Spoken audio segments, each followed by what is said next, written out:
Good morning dear student. स्वागत करते हैं आप सभी का आपके अपने YouTube channel OD study point में। तो प्यारे दोस्तों, आज की क्लास में हम लोग सॉल्व करेंगे केमिस्ट्री के most important top 25 questions.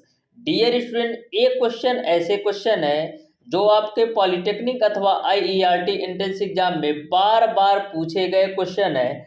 Dear student, इस क्लास में जितने भी क्वेश्चन मैं आपको सॉल्व करवाने वाला हूँ, टोटल क्वेश्चन मैंने आपको पिछले चैप्टर में कवर करवा रखा है, या यह कह सकते हैं जो भी मैंने पिछले 10 चैप्टर पढ़ाए हैं, टोटल उन 10 चैप्टर से मिक्स क्वेश्चन है। और एक क्वेश्चन बार बार आपके पॉलिटेक्निक अथवा आईईआरटी एंट्रेंस एग्जाम में पूछे गए क्वेश्चन है। तो डियर स्टूडेंट, यदि आप इन टॉप 25 क्वेश्चन को सॉल्व कर लेते हैं तो आपको यह क्लियर हो जाएगा कि लास्ट के 10 चैप्टर जितने भी मैंने पढ़ाया, टोटल चैप्टर आपने अच्छी तरीके से पढ़ रखा है। तो डियर स्टूडेंट, प्रत्येक क्वेश्चन का सॉल्यूशन आप ध्यान से अच्छी तरीके से समझिएगा। डियर स्टूडेंट, बिल्कुल शानदार तरीके से मैं टोटल क्वेश्चन का सॉल्यूशन करवाने वाला हूं। और एक टोटल के 25 क्वेश्चन अति महत्वपूर्ण क्वेश्चन है, क्योंकि आपके पॉलिटेक्निक अथवा आईईआरटी में बार बार जो पूछे गए क्वेश्चन है उन्हीं का मैं कलेक्शन लेकर आया हूं। तो प्रत्येक क्वेश्चन को आप ध्यान से समझिएगा। तो डियर स्टूडेंट, स्टार्ट करते हैं आज की क्लास। देखते हैं क्वेश्चन नंबर 1। तो क्वेश्चन नंबर 1 आपका है डियर स्टूडेंट, आधुनिक रसायन विज्ञान के जन्मदाता थे। ऑप्शन नंबर ए आपको दे रखा है प्रिस्टले, ऑप्शन नंबर बी आपका है लेवासिए, ऑप्शन नंबर सी आपका है सिले, और ऑप्शन नंबर डी आपका है इनमें से कोई नहीं। तो डियर स्टूडेंट, आधुनिक रसायन विज्ञान के जन्मदाता लेवासिए थे। इस तरीके से क्वेश्चन नंबर 1 का आपका ऑप्शन नंबर बी सही हो जाएगा। अब देखते हैं डियर स्टूडेंट क्वेश्चन नंबर 2। तो क्वेश्चन नंबर 2 आपका इस प्रकार से है, BHC का पूरा नाम है। ऑप्शन नंबर ए आपका है benzene hydrochloride, option number B आपका है बेंजीन हाइड्रोजन कार्बोनेट, और ऑप्शन नंबर सी आपका है बेंजीन हाइड्रॉक्सी कार्बोनेट, और ऑप्शन नंबर डी आपका है बेंजीन हेक्साक्लोराइड। तो BHC का जो पूरा नाम होता है बेंजीन हेक्साक्लोराइड होता है, यानी कि क्वेश्चन नंबर 2 का आपका ऑप्शन नंबर डी सही हो जाएगा। अब देखिएगा डियर स्टूडेंट क्वेश्चन नंबर 3। तो क्वेश्चन नंबर 3 आपका है, दूध से दही का बनना कैसा परिवर्तन है। तो ऑप्शन नंबर ए आपको दे रखा है भौतिक परिवर्तन, ऑप्शन नंबर बी आपको दे रखा है अम्लीय परिवर्तन, ऑप्शन नंबर सी आपको दे रखा है क्षारीय परिवर्तन, और ऑप्शन नंबर डी आपको दे रखा है रासायनिक परिवर्तन। तो दूध से दही का बनना आपका रासायनिक परिवर्तन है। इस तरीके से क्वेश्चन नंबर 3 का ऑप्शन नंबर डी सही हो जाएगा। दूध से दही का बनना रासायनिक परिवर्तन है। मैंने आपको बताया था, यदि आप किसी एक यौगिक से मतलब एक अवस्था से दूसरी अवस्था में कन्वर्ट कर लेते हैं, लेकिन पुनः आप दूसरी अवस्था से पहली अवस्था यदि नहीं प्राप्त कर सकते, उसको हम रासायनिक परिवर्तन बोलते हैं। यानी कि रासायनिक परिवर्तन में एक अवस्था से दूसरी अवस्था में कन्वर्ट कर लेते हैं, लेकिन आप दूसरी अवस्था से पुनः आप प्रारंभिक अवस्था नहीं प्राप्त कर सकते, उसको हम रासायनिक परिवर्तन बोलते हैं। जैसे यदि आप दूध से दही बना देते हैं तो पुनः आप दही से दूध नहीं बना सकते। यदि आप दूध से दही बना देते हैं तो पुनः आप दही से दूध नहीं बना सकते हैं। तो इस तरीके से दूध से दही का बनना रासायनिक परिवर्तन है। वहीं पर डियर स्टूडेंट, भौतिक परिवर्तन क्या होता है? भौतिक परिवर्तन में एक अवस्था से दूसरी अवस्था में कन्वर्ट कर देते हैं, लेकिन पुनः आप दूसरी अवस्था से प्रारंभिक अवस्था पा सकते हैं, उसको हम भौतिक परिवर्तन बोलते हैं। जैसे आपका पानी से बर्फ का बनना, तो पानी से आप बर्फ भी बना सकते हैं और बर्फ से पुनः आप पानी भी बना सकते हैं। तो इस तरीके से भौतिक परिवर्तन और रासायनिक परिवर्तन आपको समझ में आया होगा। देखिएगा dear student question number 4। Question number 4 आपका है, किसी पदार्थ का ताप बढ़ाने पर उसके अणुओं की ऊर्जा में होगी। ऑप्शन नंबर ए आपको दे रखा है वृद्धि, ऑप्शन नंबर बी आपका है अपरिवर्तित, ऑप्शन नंबर सी आपका है कमी, और ऑप्शन नंबर डी आपका है पहले कमी फिर वृद्धि। तो किसी पदार्थ का ताप बढ़ाने पर उसके अणुओं की ऊर्जा में वृद्धि होती है। इस तरीके से क्वेश्चन नंबर 4 का ऑप्शन नंबर ए सही हो जाएगा। क्वेश्चन नंबर 5 आपका है डियर स्टूडेंट, निम्न पदार्थ ऊर्ध्वपातज है। ऑप्शन नंबर ए आपको दे रखा है सल्फर, ऑप्शन नंबर बी आपको दे रखा है नौसादर, ऑप्शन नंबर सी आपको दे रखा है वर्फ और ऑप्शन नंबर डी आपको दे रखा है कोयला।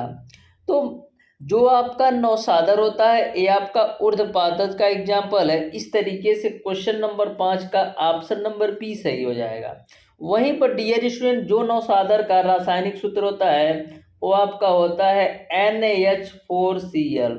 तो इस तरीके से जो ऊर्ध्वपातज पदार्थ है नौसादर, जिसका रासायनिक सूत्र है NaH4Cl।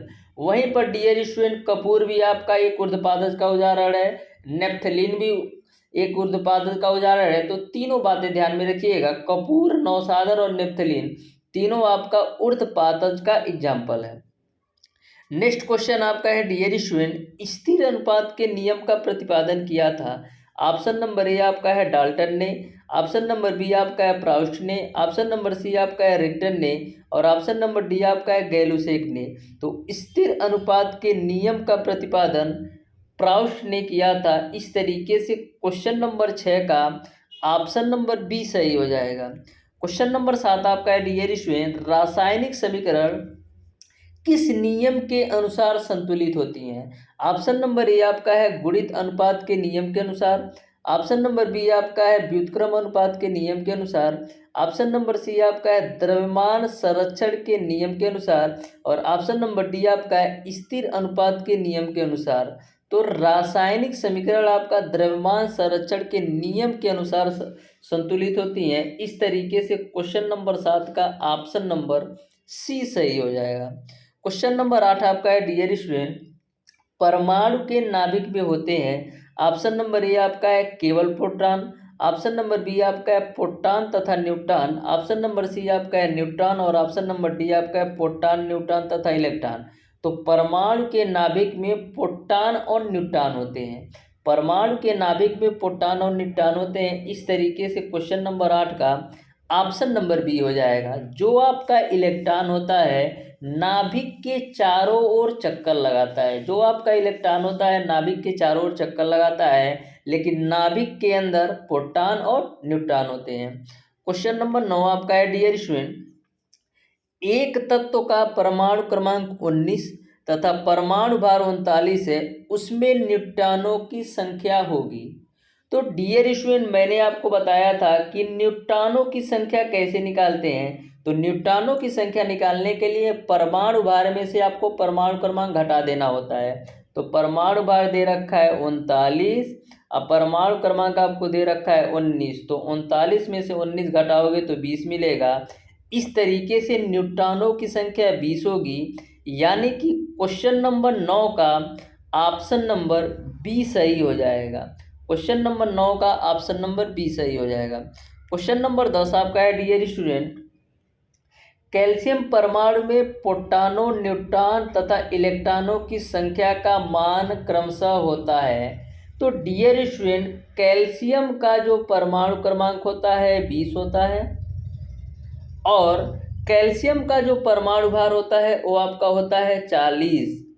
तो जितना परमाणु क्रमांक होता है उतना आपके इलेक्ट्रॉनों की संख्या होती है, यानी इलेक्ट्रॉनों की संख्या तो आपका हो जाएगा 20। अब देखिएगा परमाणु भार है 40 और परमाणु क्रमांक है 20, तो 40 में से 20 घटाओगे तो न्यूट्रॉनों की संख्या मिल जाएगी, यानी कि परमाणु भार में से परमाणु क्रमांक घटाओगे तो न्यूट्रॉनों की संख्या मिल जाएगी। तो परमाणु भार 40 में से परमाणु क्रमांक 20 घटाओगे तो न्यूट्रॉनों की संख्या 20 आ जाएगी। अब आपको पता है जितना न्यूट्रॉनों की संख्या होती है उतना प्रोटॉनों की संख्या होती है, यानी कि 20 न्यूट्रॉन है तो 20 आपका प्रोटॉन भी हो जाएंगे। इस तरीके से कैल्शियम में इलेक्ट्रॉन, प्रोटॉन और न्यूट्रॉनों की संख्या 20, 20 और 20 हो जाएगा, यानी कि क्वेश्चन नंबर 10 का ऑप्शन नंबर ए सही हो जाएगा। देखिएगा डियर स्टूडेंट क्वेश्चन नंबर 11 है। क्वेश्चन नंबर 11 आपका है क्रोमियम का परमाणु क्रमांक 24 में इसका इलेक्ट्रॉनिक विन्यास है, यानी कि क्रोमियम के परमाणु क्रमांक 24 है, ये आपका है तो इसका इलेक्ट्रॉनिक विन्यास क्या होगा। तो डियर स्टूडेंट जो आपका क्रोमियम होता है इसका परमाणु क्रमांक 24 होता है, इलेक्ट्रॉनिक विन्यास आपका होता है 2, 8, 13 और 1 के रूप में। इस तरीके से क्रोमियम का जो इलेक्ट्रॉनिक विन्यास 2 8 13 1 के रूप में होता है, यानी कि क्वेश्चन नंबर 11 का ऑप्शन नंबर ए सही हो जाएगा। डियर स्टूडेंट, कम से कम आपको 1 से 30 तक के तत्वों का परमाणु क्रमांक और उनका इलेक्ट्रॉनिक विन्यास अच्छी तरीके से पता होना चाहिए। डियर स्टूडेंट, यदि आपको 1 से 30 तक के तत्वों का परमाणु क्रमांक और इलेक्ट्रॉनिक विन्यास अच्छी तरीके से पता है तो कम से कम 5 क्वेश्चन आप बिल्कुल आसान तरीके से 10 से 15 सेकेंड के अंदर सॉल्व कर सकते हैं।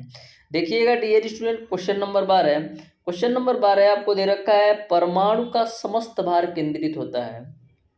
तो जो परमाणु का समस्त भार केंद्रित होता है, ऑप्शन नंबर ए आपको दे रखा है नाभिक पर, ऑप्शन नंबर बी आपका इलेक्ट्रॉन पर, ऑप्शन नंबर सी प्रोटॉन पर, ऑप्शन नंबर डी आपका है न्यूट्रॉन पर। तो परमाणु का समस्त भार केंद्रित होता है नाभिक पर। इस तरीके से क्वेश्चन नंबर 12 का ऑप्शन नंबर ए सही हो जाएगा। परमाणु का समस्त भार केंद्रित होता है नाभिक पर। क्वेश्चन नंबर 13 आपका है डियर स्टूडेंट, परमाणु क्रमांक 15 वाले तत्व के बाहरी कक्ष में इलेक्ट्रॉनों की संख्या है। परमाणु क्रमांक 15 वाले तत्व के बाहरी कक्ष में इलेक्ट्रॉनों की संख्या होगी। इलेक्ट्रॉनों की संख्या क्या होगी ये आपको बताना है। तो डियर स्टूडेंट, जो आपका फास्फोरस होता है इसका परमाणु क्रमांक 15 होता है, इसका इलेक्ट्रॉनिक विन्यास क्या होता है 2 8 और 5 के रूप में। तो आप बताइए कि इसके बाहरी कोश में कितने इलेक्ट्रॉन है। इसके बाहरी कोश में 5 इलेक्ट्रॉन है। इस तरीके से क्वेश्चन नंबर 13 का ऑप्शन नंबर सी सही हो जाएगा। क्वेश्चन नंबर 14 आपका है डियर स्टूडेंट, नाभिकीय रिएक्टर में नियंत्रक छड़ें हैं। ये आपका नाभिकीय रिएक्टर में नियंत्रक छड़ें बनी होती हैं। तो नाभिकीय रिएक्टर में नियंत्रक छड़ें कैडमियम की बनी होती हैं। इस तरीके से क्वेश्चन नंबर 14 का ऑप्शन नंबर सी सही हो जाएगा। क्वेश्चन नंबर 15 आपका है डियर स्टूडेंट, प्रयोगशाला में नाभिकीय संलयन विधि प्रयोग नहीं की जाती क्योंकि। ऑप्शन नंबर ए आपका है अत्यधिक दाब की आवश्यकता होती है, ऑप्शन नंबर बी आपका है अत्यधिक आयतन की आवश्यकता होती है, ऑप्शन नंबर सी आपका है अत्यधिक ताप की आवश्यकता होती है और ऑप्शन नंबर डी आपका है कम ताप की आवश्यकता होती है। तो प्रयोगशाला में नाभिकीय संलयन विधि का प्रयोग इसलिए नहीं किया जाता क्योंकि वहां पर अत्यधिक ताप की आवश्यकता होती है। इस तरीके से क्वेश्चन नंबर 15 का ऑप्शन नंबर सी सही हो जाएगा। अब देखिएगा डियर स्टूडेंट, क्वेश्चन नंबर 16 बोला है गामा किरणों की भेदन क्षमता होती है। तो भेदन क्षमता गामा किरणों की कितनी होती है ये आपको बताना है। तो देखिएगा ऑप्शन नंबर ए आपको दे रखा है अल्फा तथा बीटा दोनों प्रकार की किरणों से अधिक, ऑप्शन नंबर बी आपको दे रखा है अल्फा तथा बीटा दोनों प्रकार की किरणों से कम, ऑप्शन नंबर सी आपको दे रखा है अल्फा किरणों से अधिक परंतु बीटा किरणों से कम और ऑप्शन नंबर डी आपका है इनमें से कोई नहीं। तो गामा किरणों की बाबू भैया जो भेदन क्षमता होती है वो आपका अल्फा तथा बीटा दोनों किरणों से अधिक होती है, यानी कि क्वेश्चन नंबर 16 का ऑप्शन नंबर ए सही हो जाएगा। क्वेश्चन नंबर 17 आपका है डियर स्टूडेंट, परमाणु बम, कौन सा बम, परमाणु बम निम्न में से किस सिद्धांत पर आधारित है।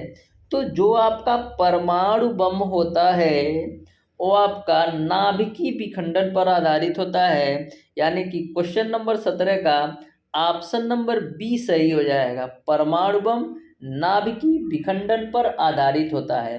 वहीं पर डियर स्टूडेंट जो आपका हाइड्रोजन बम होता है वो आपका नाभिकीय संलयन पर आधारित होता है। तो दोनों बात ध्यान में रखना, परमाणु बम आपका नाभिकीय विखंडन पर आधारित होता है और जो आपका हाइड्रोजन बम होता है वो आपका नाभिकीय संलयन पर। क्वेश्चन नंबर 18 आपका है डियर स्टूडेंट, वैद्युत संयोजक बंध बना होता है।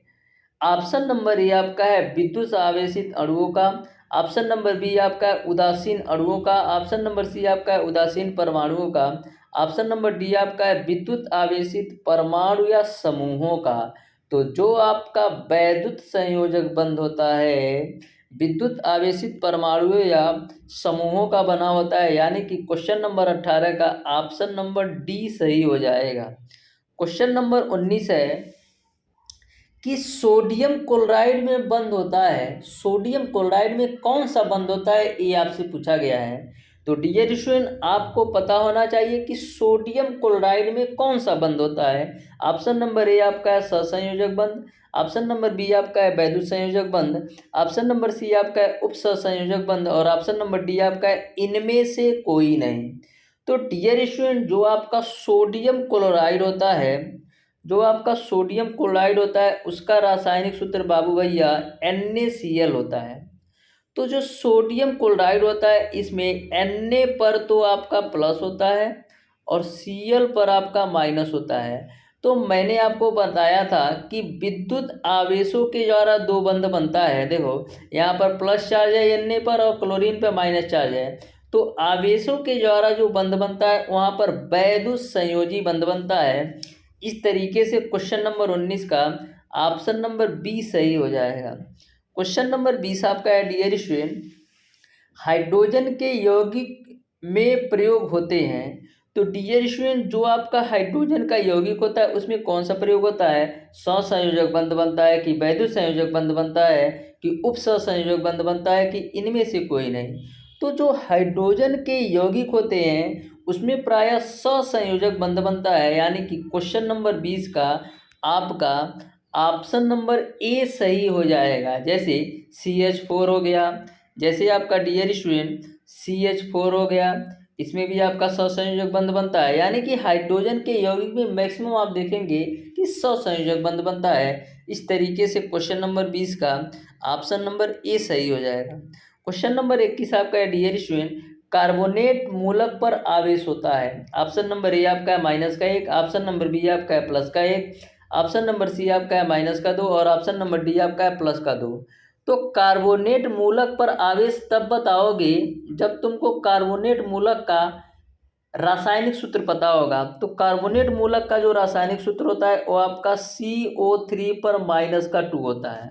अब तो बता ही सकते हो कार्बोनेट मूलक पर आवेश कितना है। तो कार्बोनेट मूलक पर जो आवेश है -2 है। इस तरीके से क्वेश्चन नंबर 21 का आपका ऑप्शन नंबर सी सही हो जाएगा कि कार्बोनेट मूलक पर जो आवेश है वो आपका -2 हो जाएगा। तो ध्यान में रखिएगा डियर स्टूडेंट, कार्बोनेट मूलक पर जो आवेश होता है वो आपका -2 होता है, वो आपका -2 होता है। और कार्बोनेट मूलक का रासायनिक सूत्र क्या होता है, CO3 पर -2।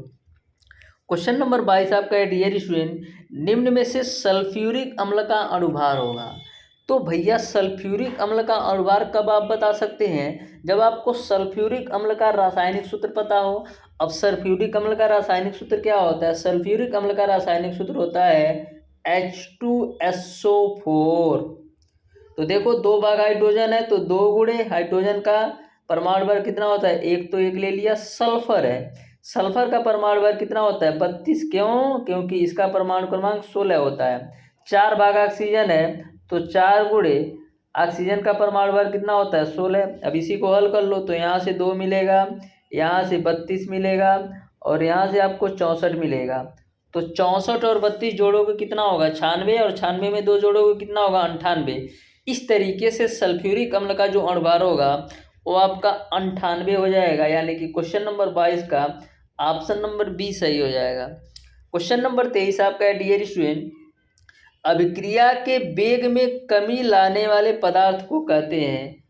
अभिक्रिया के वेग लिख रखा है, ये वेग है। अभिक्रिया के वेग में कमी लाने वाले पदार्थ को क्या कहते हैं। ऑप्शन नंबर ए आपका है स्व उत्प्रेरक, ऑप्शन नंबर बी आपका है धनात्मक उत्प्रेरक, ऑप्शन नंबर सी आपका है ऋणात्मक उत्प्रेरक और ऑप्शन नंबर डी आपका है उत्प्रेरक विष।